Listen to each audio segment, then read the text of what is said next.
이게 쫑긋쫑긋하게 서 있으면 잎 두께가 두껍고 비로가 있다는 거고, 잎 두께가 잎이 이래 처지면 비분이나 잎 두께가 얇은 겁니다.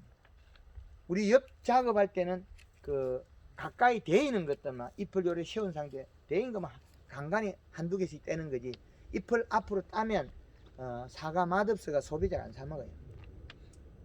제주도 밀감처럼 색이 좋고 소비자가 안 먹는 시기 온다는 거죠.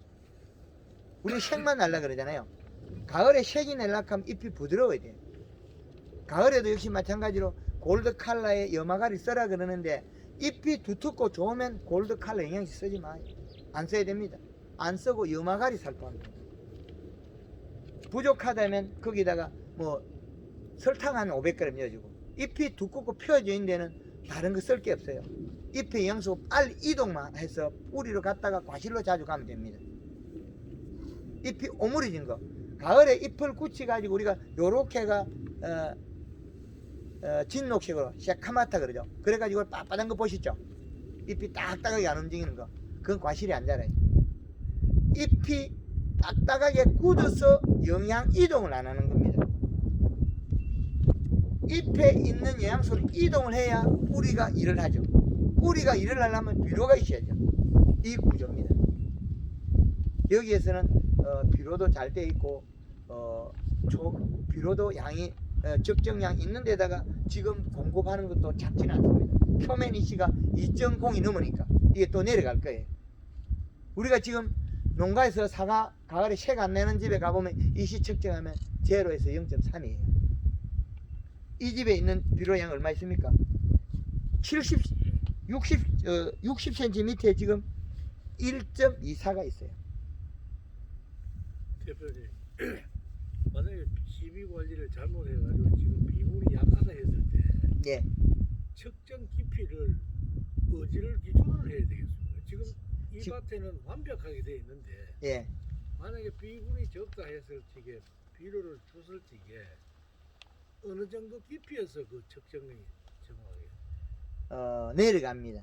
여기 표면 이시가 지금 비료 준 지가 아직 얼마 안 되기 때문에 표면 이시가 2점 몇까지 가거든요.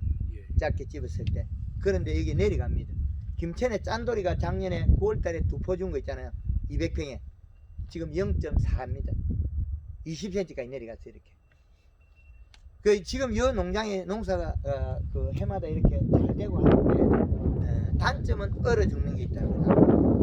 앞으로 가면 갈수록 더 많이도 얼어 죽을 수 있어요. 그거는 가을에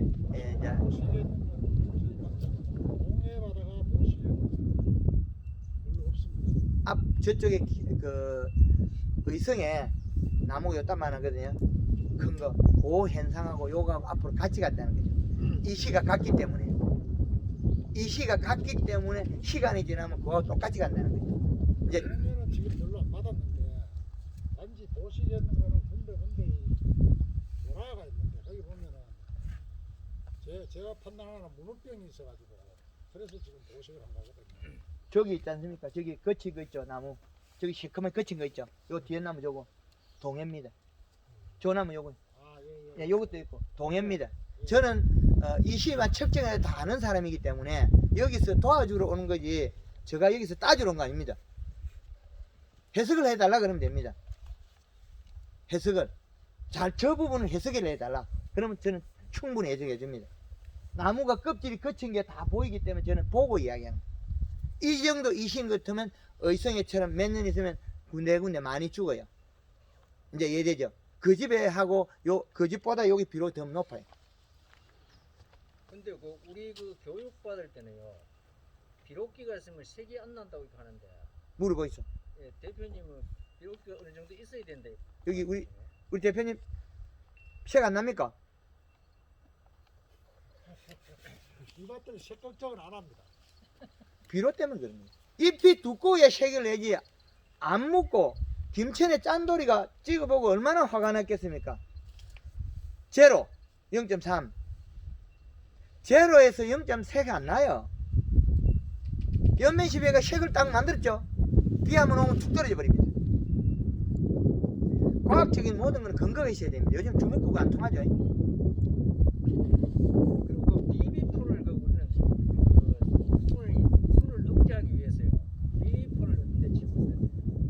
그 사과 조그마한 거 딸라면 치면 되지.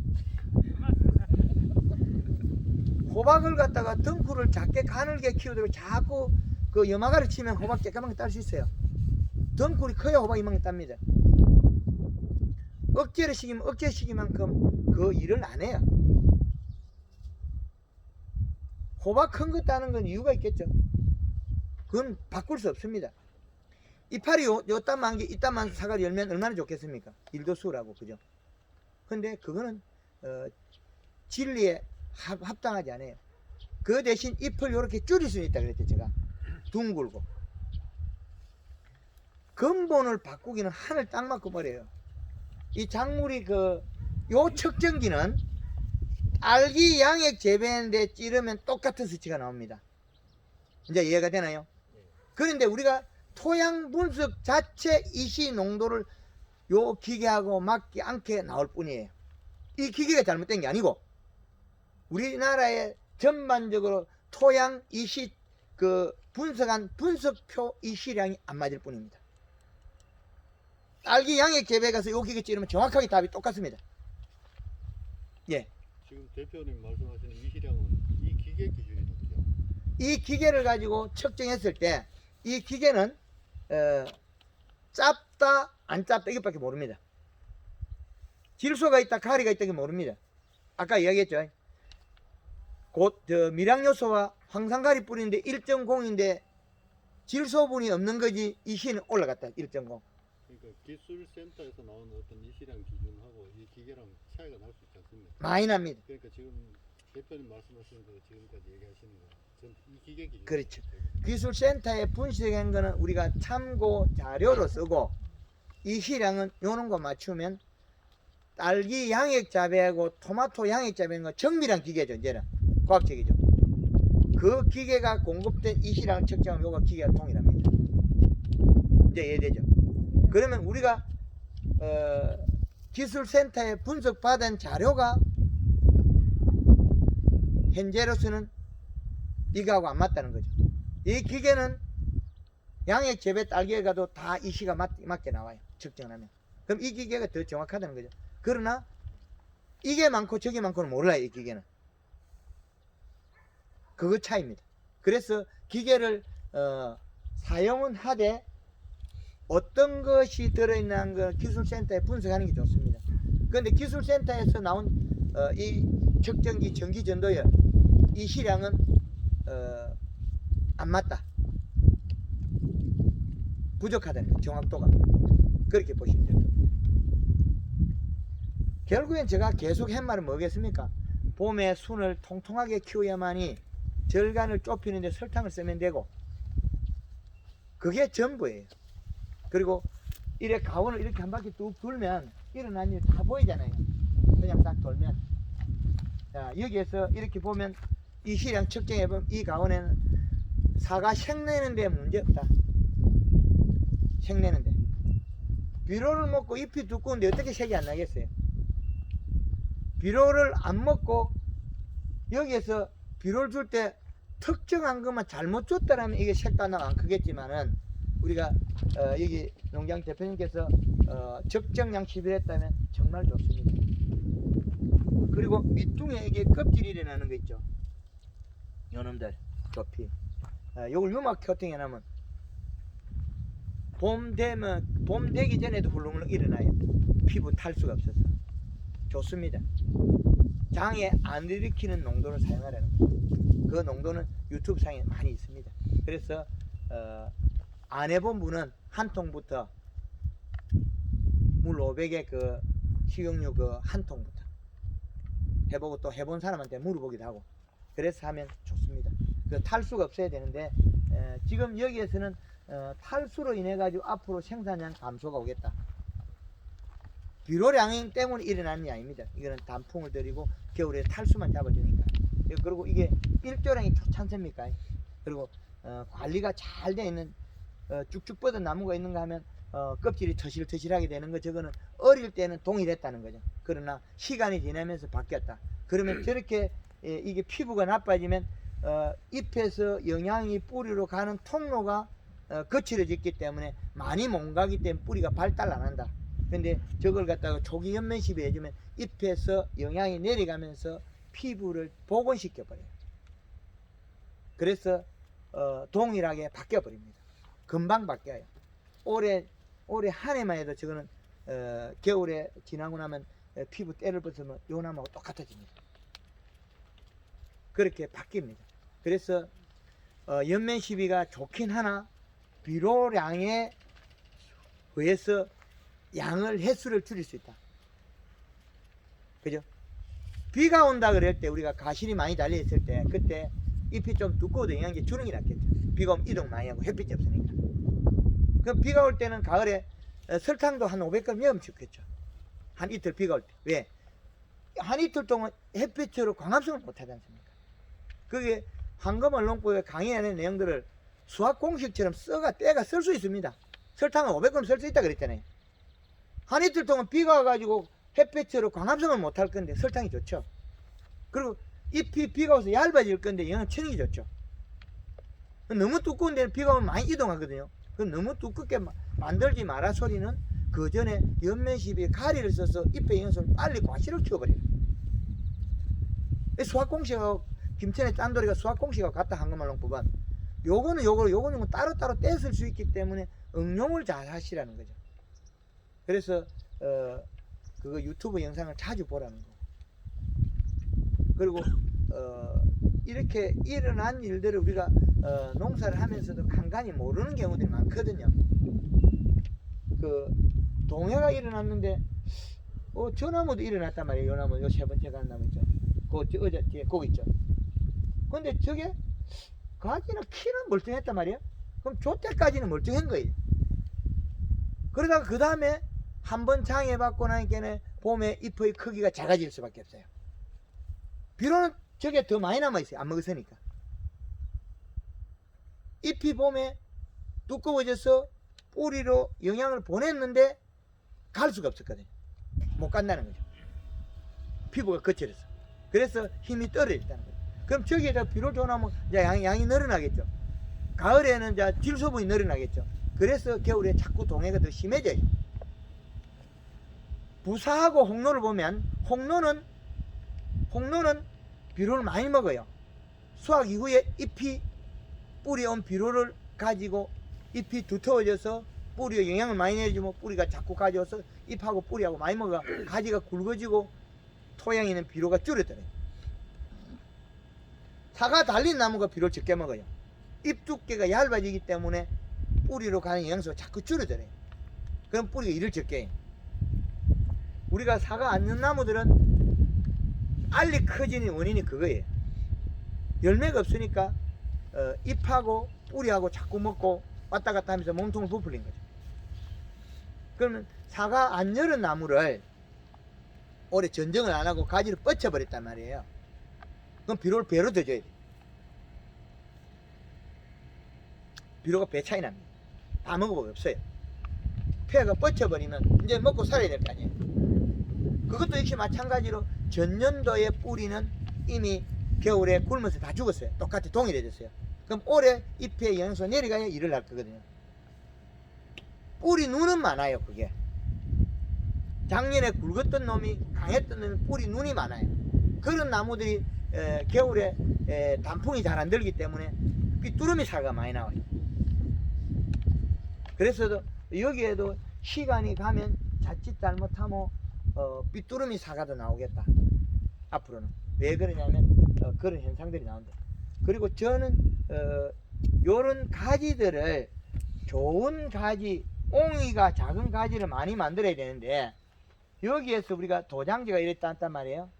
요걸 여름에 바싹 잘라 버렸는데 요 놈을 갖다가 한 20cm 이상 잘라 뒀다가 겨울에 전정할 때 약 한 2cm 높이를 자르면 도장지가 다시 나면서 척지가 뻗어요. 맹아에서 척지를 뻗어 요런 가지를 많이 만들어야 되는데 이 가지들이 보면 요런 가지들은 지금 이제 잘못하면 좋은 가지 척지가 줄어들어요. 가지가 희어가 만든 것들은 도장성 가지들이 많아요. 우리가 가지를 희어가 비틀어가 만드는 거 있죠. 요런 가지들은 앞으로 도장성 가지거든요.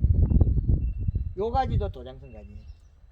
그러면 시간이 가면 오래 못 가요. 그리고 요 가지들은 옹이가 작기 때문에 매년 따먹어도 안 자라요. 요런 가지를 앞으로 여기서 만들어야 돼요. 나무 커가면.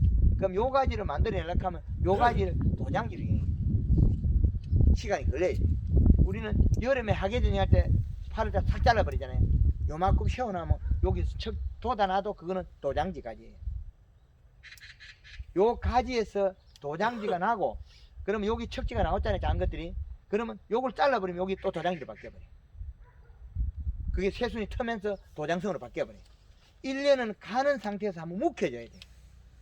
묵혀야만이 도장이 안 돼요. 근데 요런 데 가지들이 잘 만들어져 있잖아요. 근데 이게 묵은 가지가 안 되고 새 가지들이 늘어나면 이제 여기 요는 몸통이 자꾸 해마다 조금 굵어지잖아요. 굵어지면 이제 앞으로 요런 가지를 작은 옹이 작게 연결된 가지를 많이 만들어야 되는데 지금 요런 가지는 거의 이제 줄어들었잖아요.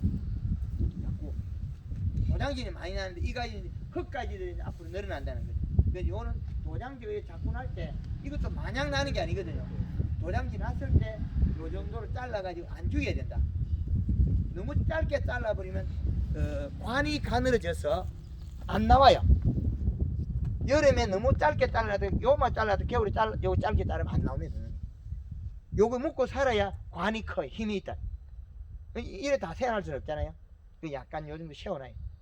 저런데 좀 공간이 있는 자리에 세워가지고 그 작은 옹이 가지를 많이 만들어야 된다. 근데 가원들이 가보면 작은 옹이 가지 만들어가 맹아를 깨워야 되거든요. 여기에서 한 2cm 높이를 겨울에 도장지 그냥 세워놨거나 요 정도 된 가지가 있으면 2cm 높이 잘라 놓으면 한 5mm 정도가 말라요. 가위 자르면. 그리고 그 밑에 가지에서 도장지가 솟아난다는 거죠. 도장지가 나고 그 다음에 여기서 옆에 그 작은 그 맹아들이 눈이 뜨고 나와요. 그건 옆으로 뻗어 나오거든요. 그거는 몇 년 키워도 이렇게 안 자랍니다. 그래서 앞으로 여기서는 그런 가지도 좀 만들어야 되겠다. 그리고 우리가 가을에 이게 사과 딸 때 그 8월달이나 너무 맑게 자른 농가 있죠. 바짝 잘라보면 뿌리가 영양을 못 먹어 며칠 있으면 사과 안 자라요. 처음에 며칠은 자라요. 어떤 농가에 가면 사과를 갖다 분재 사과 열리는 것처럼 바짝 자른 농가도 있죠. 거기다 잎까지 싹 따버리거든요. 그러면 안 자라요. 왜 그러냐? 뿌리에 영양 공급원이 잎인데 가지를 바싹 잘라버리고 요 면적을 조그맣게 이래버리면 요 눈이 커가지고 좋다 이러지만 이 나무는 잎에서 영양을 뿌리를 보내줘야 되는데 내려가는 양이 줄어드니까 과실이 안 자라버려요. 그런 농가들이 많이 있습니다. 그때 자를 때는 약간 세워가지고 그 엽수를 확보해줘라. 그래야만이 나무 과실이 안 자라요. 처음에는 자르고 나면 여기 도장지가 안 먹으니까 도장순이 안 먹으니까 과실이 빨리 커요. 그런데 엽수가 줄어든 만큼 뿌리로 내려가는 양이 결국엔 줄어들겠죠. 그럼 결국엔 그 사과 익을 때 되면 굉장히 손실이 커요. 그리고 지금의 우리가 햇볕으로 굽어서 익히는 사과의 농법은 아니에요. 앞으로는 제주도 밀감하고 똑같습니다. 밀감이 우리가 색깔이 안 좋아서 우리가 살 때 망설이지 않는다는 거죠. 맛이 없을까 집에서 망설이죠. 집에 사다 놓으면 또 어떡합니까? 갖다 놔도 잘 안 먹죠. 맛이 없어요. 당 불익수에 안 맞고 우리가 색깔은 밀감색은 좋아요. 먹고 싶다. 그런데 입에 이으면 맛이 별로 안 먹고 싶어요. 맛있고 소화 잘 되고 또 먹고 싶고 먹은 그 동물이 수명이 길어져야 된다. 그런데 이 동작들이 안 일어나면 앞으로 우리는 사과의 경영이 떨어집니다. 그래서 우리 농가들도 사과에 가을에 잎이 두껍고 살을 찌워 놓으면 엽 작업을 거의 할 게 없습니다. 김천의 짠돌이가 사과 잎 작업할 때 인건비에 3분의 1밖에 안 들어요. 그리고 엊그저께 전화 와가지고 뭐라냐면 대표님 사과 새파란 거 한 박스 따로 따는 박스가 이제 색이 난대요. 지금부터 이제 사과 색이 난대. 뭐 사과는 꼭지를 자르면 색이 나게 돼 있어요. 신맛도 빠지고 맛있는 형태로 바뀌어요. 밀감도 그렇고 다 그래요. 자기가 이미 그 본 과실나무에서 떨어져 버리면 동물이 먹기 제일 좋은 형태로 바뀌어요. 그런데 우리 사과를 농사에 뭐 잘 졌거나 프로들은 수확해놔면 한 2, 3일 되면 사과 색이 쑥 나요. 자기 스스로 하는 거예요. 저장 창고 들어있으면 색이 더 좋아져야 돼요. 그 김치는 짠돌이 큰 거는 구정 때 팔고 중따마는 지금 아직 참고 있는데 색이 엄청 좋다. 약간 상처가 나도 안 썩는다. 그리고 내놔도 시들지 않는다. 쪼개놓으면 뽀얗다. 앞으로 우리 그 청송 지역에서도 일본의 기적의 사과를 이기는 농법을 만들어야 됩니다. 그렇지 않으면 우리가 정말 쓸 자리가 없어요. 누구한테도 뒤지지 않는 사과를 만들어야 사과 소비가 늘어납니다. 앞으로의 그 젊은 인구가 계속 줄고 있잖아요. 정보는 더 많이 노출되고 기계는 더 좋아지고 어떻게 되겠습니까? 휴대폰 조금만 더 좋은 거 만들어보면 사과, 맛없는 사과 전혀 못 팔아먹어요. 나이 많은 분들한테는 뭐 휴대폰 좋은 게 없으니까 팔아먹을지 몰라도 휴대폰이나 모든 정보는 좋아진 쪽으로 가지 나빠진 쪽으로 잘 안 갑니다. 그래서 앞으로 더 장비력이 좋아지고 더 좋아질 때는 우리가 정말 사과를 갖다가 예술작품처럼 좋은 걸 만들어가 혼을 담지 않으면 안 된다는 거죠. 그 기준은 과학적인 근거에서 측정을 했어야 되고, 요 과총엽도 황금알농법 4대 공식처럼 이 가지의 모양과 그걸 형상을 해서 꽃핀 자리, 여기 과총엽 몇 번째 잎은 몇 센치, 요 중간에 잎은 몇 센치, 가지 모양은 어떻게, 이거 결과를 내야 된다는 거예요. 그래서 지금까지 제가 개발해준 그 공식이 4가지를 개발했고요. 단감에서 개발하고, 딸기 잎을 15cm를 키워라. 15cm를 키우면 1.5cm 한 개씩 하면 10개를 딸 수 있다. 우리나라의 딸기의 책자에 보면 어떻게 되냐면 7, 8개 따라고 되어 있습니다. 8개는 12cm의 넓이에요. 11cm, 12cm 딸기 농사의 농법을 황금알 농법에서 15cm 잎을 농법을 가리킵니다. 10개 중에 2개 더 넣으면 20몇 % 정수해야겠죠. 그리고 잎 두께를 이용해서 장의 연을 다 막아줘요. 딸기에도. 최근에 하동에서 대표님 딸기가 도저히 많이 익어서 따지 못하겠다. 제가 뭐라 했습니까? 하우스 굴통 2개만 닫으면 되지. 그걸 왜 걱정하냐. 못 따면 버려야지. 그걸 갖다가 하우스 잘 따게 해줘서 많이 땄으면 됐지. 옛날에 처음에 통영에서 가르쳐 줬을 때도 딸기가 너무 많이 나면 못 따가지고 하우스 문 닫아라 그랬어요. 지난해 전라도 장수에서 400고지에다가 철에 딸기 초보자 심어가지고 1등을 합니다. 밤 8시에 딸기 따고 있다고 전화가 와요. 우리 그 사과에도 정말 그 유튜브 상에 나오는 게 거짓이 아닙니다. 왜 그렇게 되냐면 얘가 지금 이 농장 같은 게 비료가 있기 때문에 사과가 올해 너무 커서 문제가 되지. 연면시 베풀이고 작아서 문제되는 게 아니에요. 여기에 있는 작은 가지에 앞으로 소가 자체가 안 나와요. 왜 그랬겠습니까? 비료가 있기 때문에 요것만 커버리면 도로 관만 만들면 다 커진다는 거예요. 요 관은 나쁠 게 하나도 없어요. 다 돼 있어요. 단 요 관에서 일찍이 채순이 굵어져야 되고 잎이 커야 되는 상태에서 장애를 주어서 굳혀버린다는 거죠. 도와줘서 얘를 잎을 크게 만들어버리면 작은 다마가 전혀 안 나오고 큰 다마 다 나오고, 이 방법을 안 하고 지금 하는 방식으로 계속 해가면 몸속에서 자꾸 이제 작은 것들이 늘어나요. 앞으로 가면 갈수록. 처음에 첫해 2년차, 3년차 지나가면 지나갈수록 이제 큰 거, 작은 거 이렇게 벌어져요. 처음에는 이게 가까웠단 말이에요.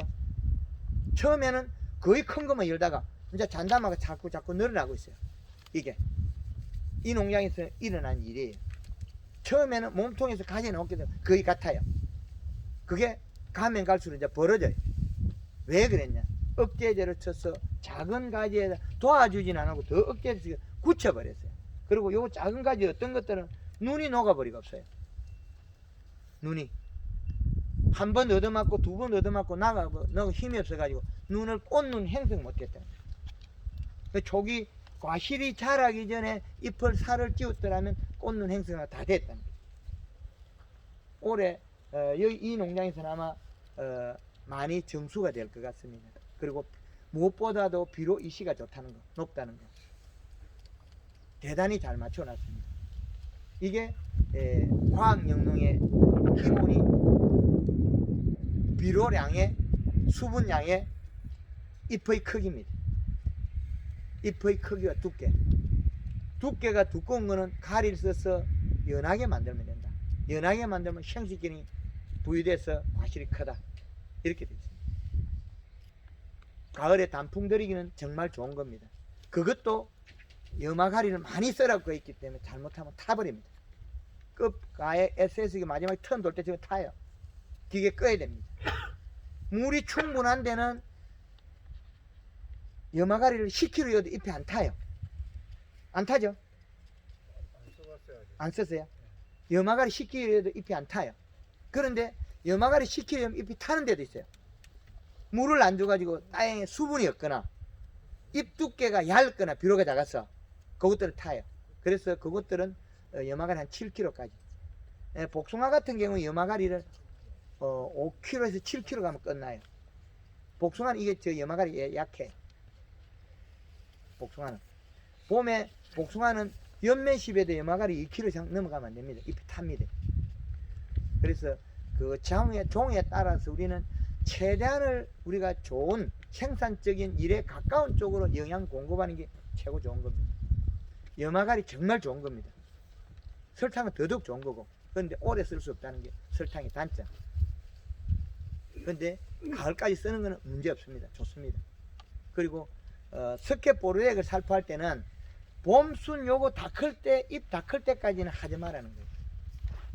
그때 굳혀버리면 잎이 굳어서 과일이 적어집니다. 석회 보르액 좋은 거 맞습니다. 그런데 요 봄순이 다 클 때까지는 쓰지 마라. 그리고 잎이 좀 다 크고 난 다음에 보르액을 가지고 우리가 도포를 안 하는 게 참 좋습니다. 괜찮습니다. 그 갈반을 잡아내는 거고.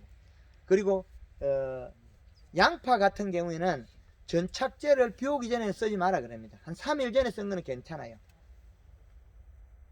전착제. 왜 그랬겠습니까? 전착제 써가지고 양파 껍질에 분을 뱉기 보면 양파에 병이 왔기 때문에 약을 치거나 예방약을 치는 이미 병이 올 수 있는 환경이라는 거죠. 그랬기 때문에 약을 칠 때는 그렇게 하라는 거죠. 그래서 전착제는 좋기도 하고 나쁘기도 합니다. 비가 오기 전에는 가까이서는 전착제를 안 쓰는 게 훨씬 덕입니다. 분을 벗겨버리면 병원의 침투를 더 많이 합니다. 응애 잡을 때는 꼭 필수적으로 쓰시는 게 좋습니다. 응애는 잎 심줄, 연맥 사이사이에 붙어 있는 거는 전착제 안 들어가면 잘 못 잡습니다. 응애 잡을 때 전착제 쓴다면 비 오기 전에 한 3일 전에 치가지고 그 전착제 쓰고 난 다음에 잎에서 과실에서 새로 분을 만들어야 된다. 그게 꼭 필요합니다. 대표님. 예. 지금 1차 목면시 4월 20일을 개화로 봤을 때 지금 예. 이달 말 전에 앞으로 수일지간에 1차 목면 시비를 해야 되는데 예. 1차하고 2차 그 중간에 예. 유황살포가 가능합니까? 해도 됩니다. 괜찮아요. 살포하고 다른 약재 살포하고 혼합 안 되는 알칼리 약재나 황이나 동종류 살포했을 때 한 이틀 3일만 있고 말라버리면 괜찮아요. 예. 예, 말라버리면 괜찮아요. 그리고 자담 오일을 우리 그린 제품과 혼용 가능합니다. 오일 종류는 했을 때 그 농도에 따라서 잎이 견딜 수 있나 없냐 그 차이거든요. 작년에 경산에서 그분이 그 복숭아에 오일하고 살포하면서 약을 잘 안 쓰더라고. 복숭아 좋게 됐거든요. 그분은 매년 자담 오일 쓰더라고. 근데 그 오일하고는 섞어 가지고 장애 그 오일 농도에 따라서 문제가 되지 우리 제품에 가서는 문제가 안 됩니다. 결합이 안 되니까. 오일하고는 결합이 안 됩니다. 오일은 여기 남아 있는 그게 균을 잡고 그걸 하는 거지. 그럼 부모님은 아예 괜찮으면 해도 됩니다. 예. 작년에 해봐도 괜찮더라고.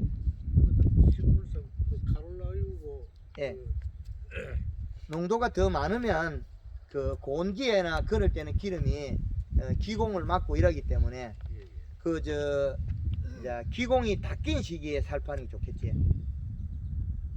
아침에 새벽이나 저녁에 그 기공을 닫은 상태에서 잎이 숨구멍을 닫고 난 다음에 살포하는 게 좋지. 숨구멍이 열린 상태에서 기름을 뿌려버리면 그 구멍 들어가면 안 좋잖아요.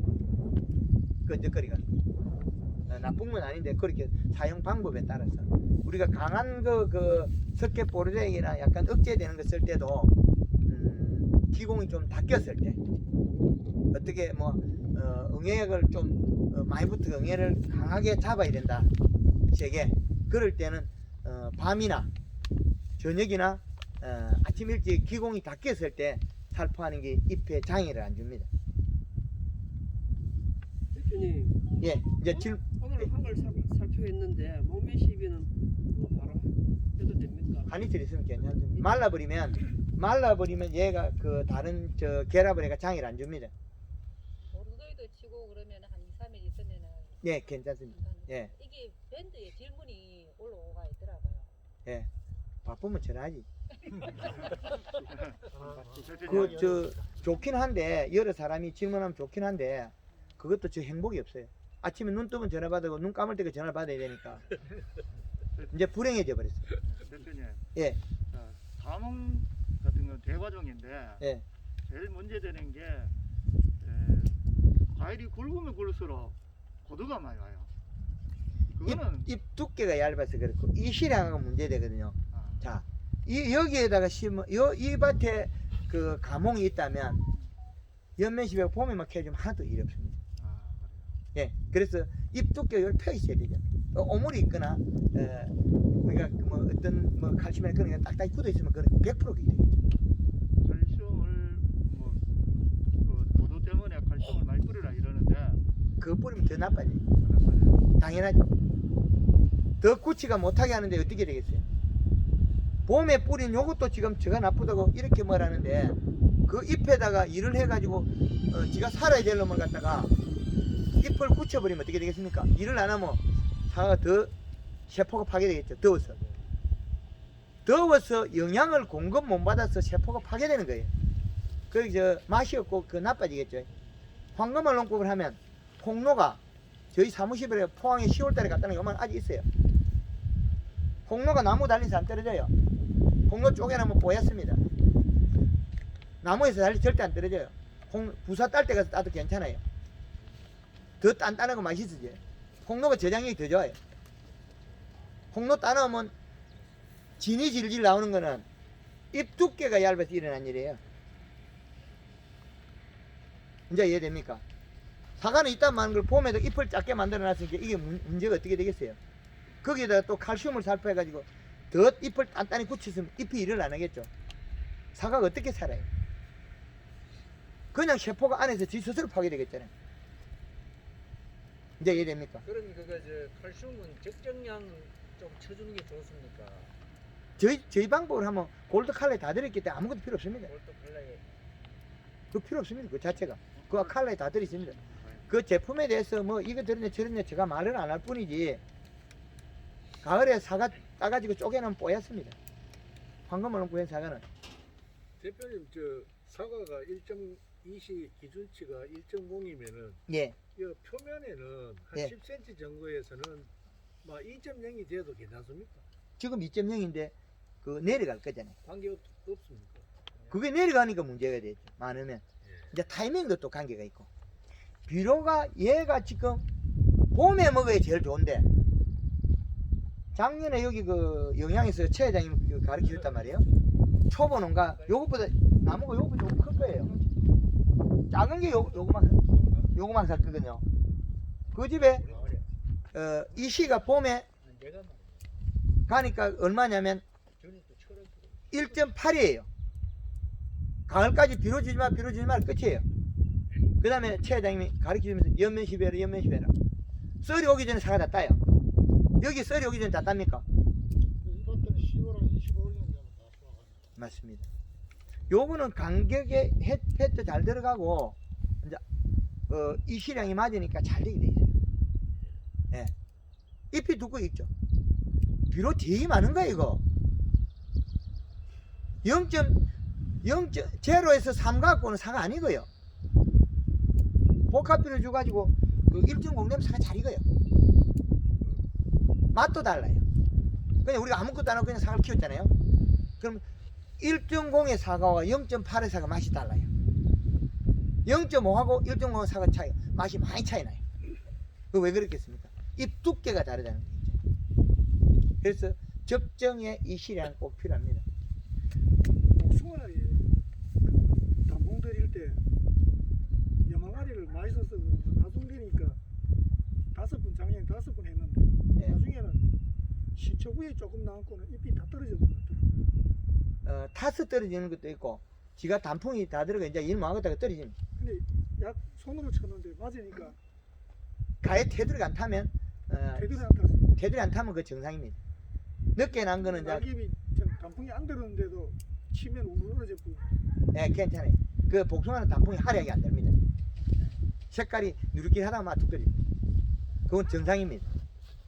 그 지금 뭐 눈이 볼볼 괜찮은데 그러면 아까 이거보다 이거 훨씬 더 많이 피었어요. 그렇죠. 내일 2차 목민시비 하려고 그러는데 그건 유망은 안 했고요. 했습니다. 했어요. 유망 몇 통이었어요? 한 통 반. 한 통 반이요. 12월 중순에 피부 색깔은 새파래요. 새빨지는 않은데 색은 요 피부가 그 색깔이 맑아요. 요건 울긋불긋하거든요. 요거보다는 조금 덜 붉은 것 같아요. 요거 뽀글뽀글하죠. 요거는 좀 덜한 것 같아요. 여기 탈수입니다. 요것보다 덜 뽀글뽀글하다는 건 탈수가 됐기 때문에 거예요. 아마 그 꽃이 피는 게 전체가 고루 필 거예요. 근데 꽃이 예. 그 안쪽가 있습니까? 예. 거기에 짜자리한 게 많이 있어요. 꽃이 잔 게. 그거는 작년에 늦게서 만드는 거예요. 늦게 그 단풍 들일 때 영양이 들어가면서 여기 또 만들어. 그 꽃 색깔은 그 색보다는 훨씬 이쁘거든요. 빨간 게 예. 지금 촉이 내밀고 있는데 예. 그게 이제 단풍이 든 거 탄수화물, 기탄수화물이 제일 좋고 그 다음에 우리가 외부로 먹인 영양은 그거보다는 좀 못해요. 근데 지금 이제 이렇게 좋아지는 거는 자기의 역할이. 그럼 포도에 목민 시비를 오늘 아침에 하루 2번 했는데 예. 위에 말씀대로 그 스프링클 달았거든요. 예. 그걸 올려갖고 예. 돌리고 한 번 더 해도 상관없습니다. 예, 괜찮아요. 그 횟수는 관계없어요. 예. 이제 포도도 꽃핀 자리 잎의 크기가 한 이만상이 나야 돼. 이래 되면 송이가 크가 잘 되고 포도도 그 안 익는 원인은 이 시가 낮아서 아닌 거예요. 이 시가 1.0년 포도 잘 익어요.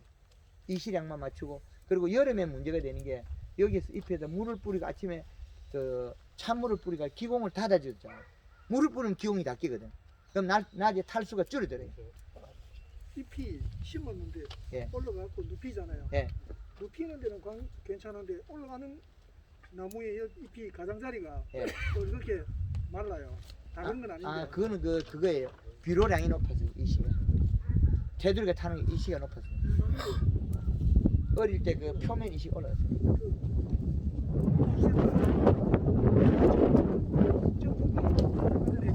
예. 그렇게 말고는 가에 테두리 타는 거는 이 시가 높아서. 비료량이. 또 다른 분 질문 있습니까? 대표님, 예. 음악 같은 걸 봄에 저 사과 바닥하고 과수원 그 두 분이 하려고 하는데요. 땅바닥에 예. 네. 예. 그거 했을 때 이렇게 벌이 와가 뭐 앉아가 그런 데는 상관없습니까? 그거 우리 그 수정되고 나고 하는 거 아니에요? 오늘 4월 조금 있다가 연락한데 조금 있다가 예. 이제 늦게에서 꽃이 피고 했을 때 예. 벌이 와갖고 앉았을 때 싫어합니다. 예, 그래서 개화 그 수정 이후에 하세요. 예, 요게 그 냄새가 그 통닭집의 그 기름이나 이제 통닭집의 기름하고 또 그 이거 저 뭐야 까베기 기름하고 두 개 달라요. 통닭집의 기름은 자꾸 진해지고 있고 까베기 기름은 또 그 기름만 농도가 되는 거지 다른 그 동물성 지방이 그 포함 안 되거든요. 그 차이가 있더라고요. 그래서 기름은 하되 냄새가 나기 때문에 꽃의 향이 좋고 색이 화려해야 벌이 올 건데 그 냄새를 바닥 냄새를 반대로 할 필요는 없겠죠. 꽃 지고 난 다음에 그 바닥에 해버리면 응애가 밑에서는 위로 절대 못 가죠. 그 충돌도. 그리고 작년에 그 맨농각 했거든요. 그리고 경기도 연천에서 그 무농약 하는 농가에서 이 바닥에 살포했는데 하고 나니까 그 밭에 개미새끼도 다 잡아먹고 개미도 없고 벌레의 밀도가 엄청 떨어져요. 충의 밀도가. 그걸 하면서 나무 줄기에 뭐 예를 들어서 조금 티도 이런 건 상관없어요. 그런 건 관계없죠. 그런 건 관계없는데 우리가 저 쓰는 양보다 조금밖에 높아진 게 아니거든요. 네, 그래서 그 나무 여기 목줄부 여기는 아직까지 껍질 많이 형성됐잖아요. 그러니 요렇게 얇은 거 있잖아요. 요런데 그 유목에는 될 수만 치는 게 좋고 큰 나무들은 관계없죠. 예, 또 다른 분들 예. 나는 그 농약방에서 미량 요소를 치라 이래가지고 그것도 구입을 해놨는데 쳐야 돼요, 안 쳐야 돼요? 그건 알아서 해서. 우리 여기 지금 여기 억제식인 거 쳐야 돼요 말아 그럼 알아서 하라 그러지. 가을에 결과물이 달라지기 때문에 그 이제 비빔밥을 우리가 비빌 때 콩나물 잘 키운다고 콩나물만 잔뜩 여겨놓으면 콩나물밥이 돼버려요. 비빔밥의 제일 중심이 되는 게 뭐겠습니까? 밥입니다. 비빔밥의 제일 중요한 밥입니다. 고추장 좋은 게 비빔밥 아니에요. 이제 이해됩니까? 얘가 먹어야 되는 게 그 비빔밥보다는 설탕이 더 좋아합니다. 설탕이 더 보약이에요. 얘가 먹고 커야 되는데 미량요소 거기에 얼마만큼 에너지가 들었냐? 한 번씩은 제가 안 되면 냄비에 넣고 끓여보라 그럽니다.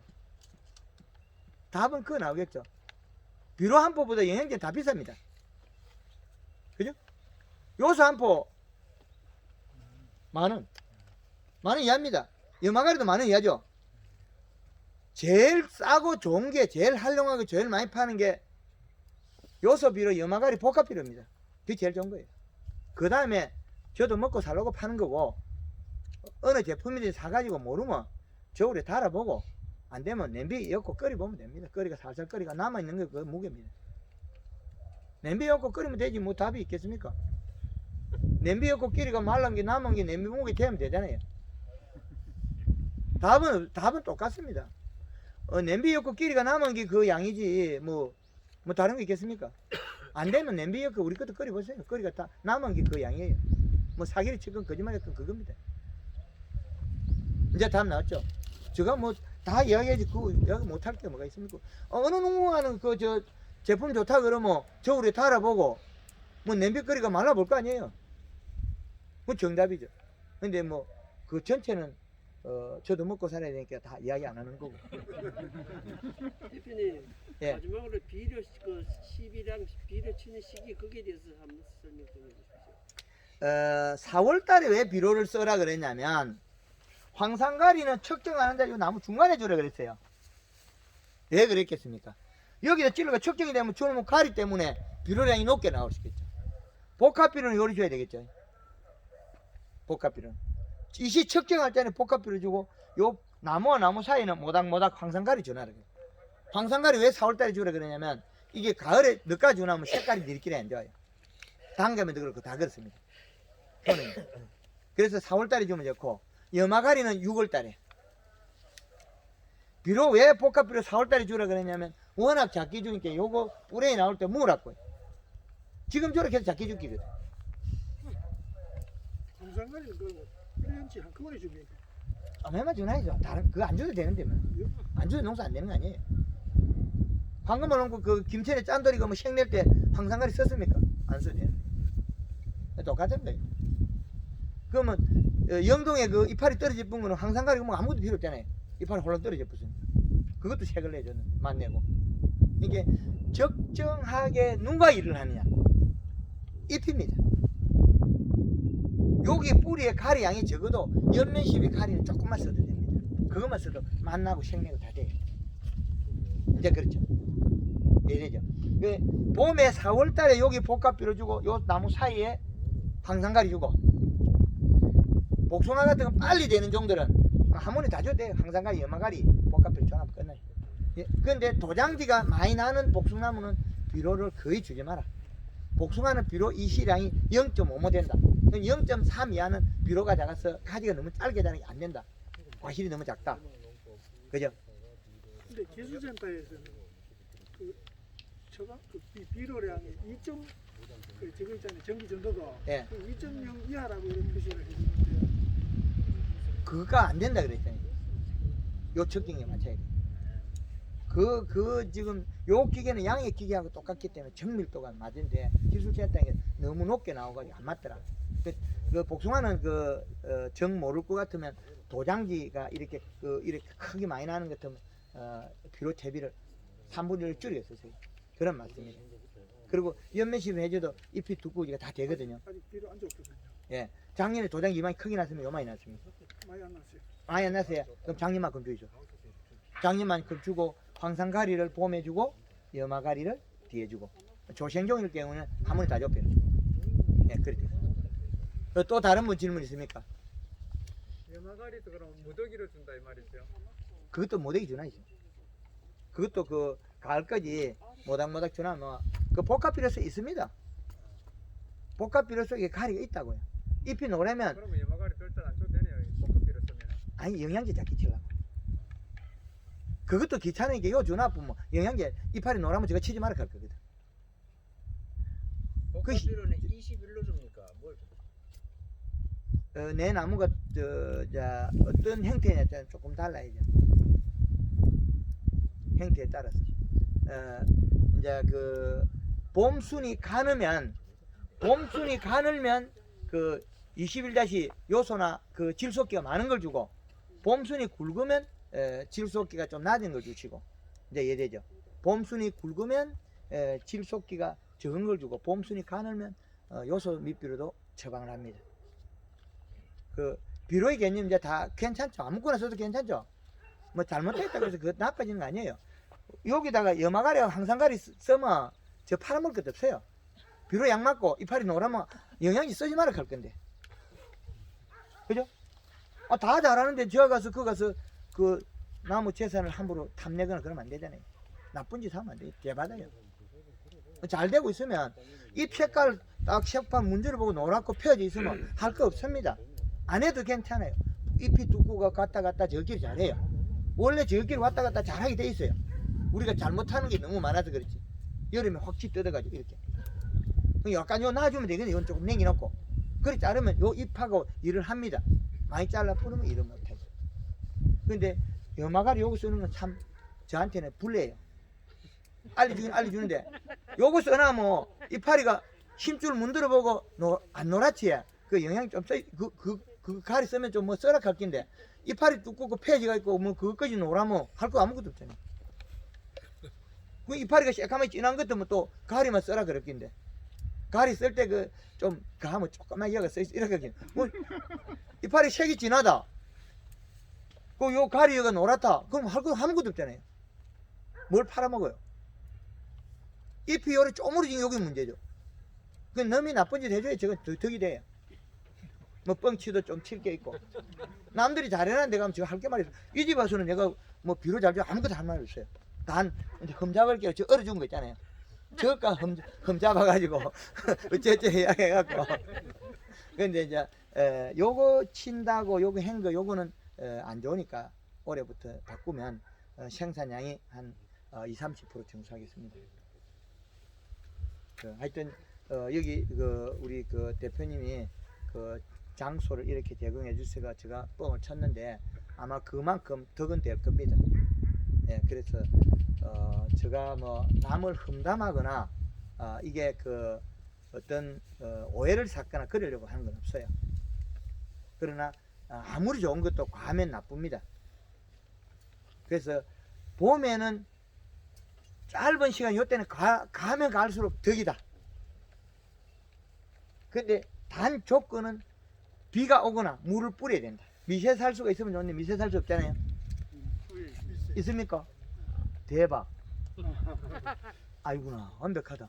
저거 돌리고 영양제, 저거 돌리고 영양제 주면 요순 요거 통통하게 다 캐아보고 나면 사과가 너무 커서 문제가 되죠. 커서. 볼게 그리 못 팔아먹죠. 아니, 그때는 팔아먹을 수 있어요, 봄에는. 보면 이게 이제 못 팔아먹게 되는 게 뭐 어떻게 되냐면 이게 그 단풍을 들이죠. 유막 코팅이 좋잖아요. 그러면 영양이 몇 번 안 쳐도 돼요. 왜? 왔다리 갔다리 잘하기 때문에 지 스스로 회복을 하거든요. 이 농법은 제일 좋은 농법으로 한 가지 패턴을 맞춰냈기 때문에 마지막에 가면 연면십에서 뚝뚝 줄어들게 돼 있어요. 단감의 기술을 가르쳐주고 3년까지는 열심히 하니까 3년 이후에는 연면십에서 줄이라 그러거든요. 이미 다 돼 있기 때문에 조금만 살짝 도와줘도 된다. 그게 제가 결과를 내놓은 일을 한 토시도 거짓말 안 하고 다 알려주는 거예요. 거짓말하면 뭐 하겠습니까? 그 결국엔 화살이 내 등에 날라오는데 3년 뒤에 쓰고 있고 그 사람이 내하고 형제처럼 지난다면 그걸 믿을 수 있거든요. 우리 작년에 노정일 대표가 몇 년이 돼도 그 저를 찾아오고 저보다 나이 어리도 꼭 제가 예우를 하거든요. 우리 한금을 넘고 회원들은 그 시기 되면 제가 바쁘니까 전화 안 해도 꼭 예우를 하고 다 합니다. 그리고 앞으로 젊은이들답게 어떤 역할을, 사회적 역할을 해라 배워서 그 일을 제가 가르쳐요. 저 혼자서 다 못한다. 그리고 앞으로의 농업은 우리가 국제 경쟁력을 가져야 된다. 우리나라의 그 먹거리로서 제공하는 단계를 넘어서 국제 경쟁력을 갖지 않으면 안 된다는 거예요. 왜 그래요? 우리나라 인구가 줄고 있습니다. 우리나라 인구가 줄고 있는데 소비 인구가 줄고 있는데 우리는 생산이 늘고 있습니다. 황금을 넘고 30% 정수한다 그러잖아요. 그럼 그 누가 다 먹었겠어요? 맛있어야 되는 건 한계가 있어요. 국제 경쟁이 없으면 우리는 그 갤로, 그 판로를 뛰어넘어야 됩니다. 아직까지는 우리나라에서 뭐 동남아나 후진국에 팔고 있는데 저건 잘못된 거거든요. 국가에서 이 산업을 바로 앉혀서 누가 제일 잘하는지 도둑놈 아니다 하면은 그 사람을 활성화시켜서 좋게 만들어서 국제 경쟁을 가져야 됩니다. 그리고 처음에는 우리가 하면 이 지역이 이길 거예요. 시간이 지나면 남들도 따라 합니다. 제가 여기 있으면 강의하겠습니까? 제주도에 비록 제로에서 0.3이에요. 1.0 이상을 끌어올릴 거예요. 해거리 현상 막아보면 제주도 밀감 더 늘어납니다. 맛있습니다. 올드칼라 2번만 뿌리면 5도로 밀감대가 나와요. 사과 절대 그만 못 따라가요. 썩지도 않아요. 지난해 가가지고 밀감 달린 상태에서 골드칼라 2번 딱 뿌리고 나니까 밀감이 껍질이 쫙 달라붙으면 오돌이 딱 돼버려요. 따가지고 집에 우리가 사다 놓으면 한 톨도 안 썩어요. 저는 그곳이 제주도가 내나 우리나라의 산업을 또 거기도 발전시키러 가가지고 지금 그 농가들 가르치고 있어요. 비료량 가르쳐 줍니다. 해거리 하고 있어요. 비료 주지 말라 해요. 그 농법이 일본에서 건너왔어요. 연구소 뒤에도 가가지고 저는 농장에 가서 하우스 800평 2동 물을 공기고 이파리가 말라 죽고 있어요. 물 주고 비료 줘요. 한 달 뒤에 딸 밀감에다가 이파리도 물 주고 영 주고 당도를 더 끌어올려버려. 목에 늘려버려. 제주도 밀감이 가짜로 하는 게 많아요. 그걸 바로 잡아줘요. 사과에도 바로 잡아줄 뿐이지 여러분들이 지금 올해 사과가 늘어났을 때 내가 수익을 얼마만큼 내고 얼마를 큰 걸 키워요. 큰 게 인건비 더 적게 들어요. 사과 농사 누가 짓습니까? 약치고 비료 뿌리는 오너가 농사 짓습니다. 결국에 비료량 맞은 거예요. 잎을 적게 만들고 한 가지 나쁘게 해서 그렇지 좋은 거는 비료밖에 없어요. 여기. 비료 수치가 맞아서 잘 된 거지. 그 외 것들이 여기에 적용되고 한 거는 비료가 맞아서 가지도 잘 나왔고 비료가 맞아서 잘 된 거예요. 그런데 군데군데 이제 허점이 나와요. 얼어 죽는 놈도 있고 작은 과일도 자꾸 생기고 요걸 바로 잡는 거는 봄이에요. 요 놈이 있어 좋아요. 저 놈을 가지고 미세살수하고 영양치고 하면 3, 4일에 한 번씩 영양 수비할 때 그 대신 설탕을 써서 딱 졸여납니다. 가지가 요만큼 나가면 염화가리 써가지고 또 줄이면 되고, 잎이 두텁고 진한 거는 나빠요. 두텁고 진할 때는 염화가리 써서 생식기능을 부여시키면 되거든. 그러면 최고입니다. 제가 너무 많이 뻥을 쳤나요? 제가 이 정도 체력이 됩니다. 그래 많이 쉬지 않으면 안 돼요. 안 쉬면 제가 써서 뭐 글로 보고 하는 것도 아니고 머리에 덩그러 하기 때문에 옆에서 뭐 보리타작하고 뭐 다른 해품 저 못해요. 그리고 여기 이제 같이 이렇게 같이 공감대를 형성해 줘가지고 저를 바라봐주기 때문에 강의를 할 수 있어요. 중간에서 옆에서 자꾸 엉뚱한 데 제가 데려가면 저 강의 못합니다. 적어놓고 하는 게 아니에요. 머리에 덩그러 나무에 일어난 일만 알려주는데 헷갈릴 범죄를 못해요. 그리고 강의 내용들이 조금 다를 수 있습니다. 왜 그러냐면 적어놓고 합니다. 그래서 그 응용을 내가 응용해야 됩니다. 비료 정말 좋은 거 맞잖아요. 근데 이 농가에서 잘하고 있으니까 과학 영농입니다. 과거에는 우리가 누 따라 하다 했는데 이제는 그게 다 벽이 무너졌어요. 하여튼 다른 분 질문 있습니까? 안 그러면 마치도록 하겠습니다. 예, 감사합니다.